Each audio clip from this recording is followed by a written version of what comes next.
লাভালাভি বেশি করবা না। 12 কোটিতে গাছের গোড়া আসতে নানা দেবে, মামু বাড়ি দিল্লি গিয়ে পড়বা। বাংলার জমিনে জায়গা হবে না।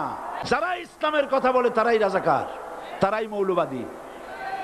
মৌলবাদী বললে আমরা অসন্তুষ্ট হই না, কারণ মৌলবাদী শব্দটা আসছে মূল থেকে।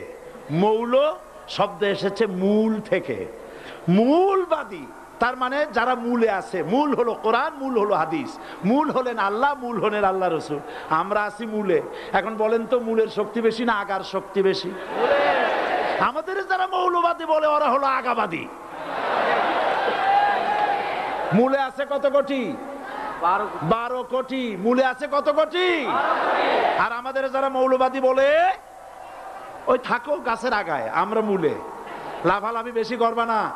12 কোটিতে গাছের গোড়া আসতে নানা দেবে, মামু বাড়ি দিল্লি গিয়ে পড়বা। বাংলার জমিনে জায়গা হবে না, এ কথা বিশ্বাস করো। বাংলাদেশের মুসলমানদের শরীরে এক বিন্দু রক্ত থাকতে শয়তানের তৈরি করা ধর্মনিরপেক্ষ মতবাদ বাংলার জমিনে কায়েম হতে দেওয়া হবে না, হবে না।